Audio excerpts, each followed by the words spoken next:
Hello friends, good afternoon. তো আজকের ব্লগটা খুবই স্পেশাল হতে চলেছে, কারণ সুদূর বাংলাদেশ থেকে দেখা করতে এসেছে ভাগনা মামার সাথে। এটা হলো আমার বড় পিসির ছোট ছেলে। আজ অনেক বছর পর এই দাদার সাথে দেখা, তো সবাই মিলে বসে খাওয়া দাওয়ার পর এভাবেই আমরা গল্প করছিলাম, তো খুবই ভাল লাগছিল। আর দাদা সব বাংলাদেশের গল্প করছিল বাবার সাথে, কারণ বাবার তো আদি বাড়ি ওখানেই ছিল। তো এদিকে দাদা গল্প সল্প করে বেরিয়ে পড়লো একটু মার্কেটিংয়ে, কারণ এদেশ থেকে জিনিস কিছু নেওয়ার ছিল। আর ওদিকে আমার ভাইপো এসেছে কাঁঠাল দিতে, কারণ জেঠিমা কাঁঠাল খুলেছিল, জানে যে আমি খুব ভালোবাসি খাজা কাঁঠাল খেতে, সে কারণে পাঠিয়ে দিয়েছিল ভাইপোর হাতে। আর এই দেখো কাঁঠালগুলো, আগে আমি কাঁঠাল খেতাম না, কিন্তু যেহেতু আমি বাইরে থাকি সে কারণে এখন আমার সব কিছু খেতে খুবই ভালো লাগে। আর রাতে আমাদের হয়েছিল তরকা রুটি, যেটা খেতে ছিল খুবই টেস্টি, তো সেটাই খেলাম। পরদিন এই দেখো দাদা চলে যাচ্ছে, তো বাবা কাঁঠাল তুলে দিচ্ছে। এই পার্টিশন হওয়ার জন্য দেখো মানে একটা ফ্যামিলির লোক কত ভাগে ভাগ হয়ে গেছে। আমরা সবই এক জায়গাতেই থাকতাম যদি এই মাঝখানে ভাগটা না হতো। ডিস্টেন্স কিন্তু অল্প, কিন্তু দেখো কত কিছু করে বর্ডার পার হয়ে তারপর দাদাকে ও দেশে পা রাখতে হবে। তো যাই হোক, অনেক বছর পর যে কারণে নিজেদের লোকের সাথে দেখা হয়, আবার জানি না কবে এই দাদার সাথে দেখা হবে। তো খুবই তো ভালো লাগলো, সময়টা খুবই ভালো কাটলো 3 দিন। যাই হোক, এবার দাদা চলে যাচ্ছে। তো যাওয়ার সময় সবার মনটাই খুব খারাপ ছিল। তারপর এই দেখো দাদা লাগেজ সব গুছিয়ে নিয়েছে, গাছের কাঁঠাল, তারপর আমাদের নারকেল, আর দেওয়া হলো কিছু পাতিলেবু।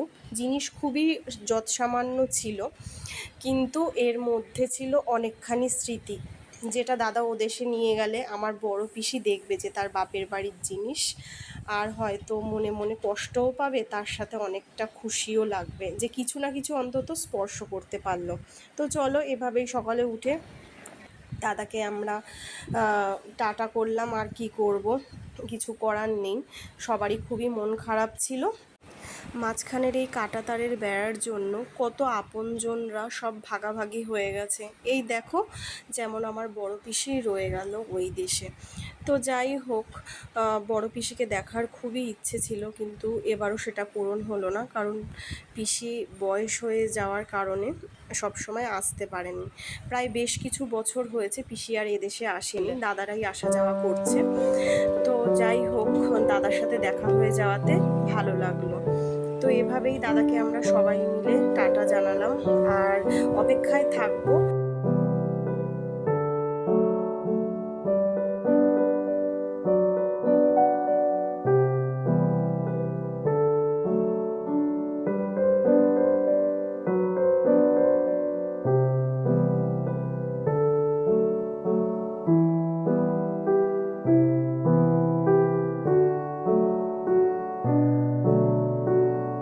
তো দেখো, সকালের পর মাঝখানে আর কোনো ব্লগ করতে পারিনি, চলে আসলাম বিকেলবেলায়।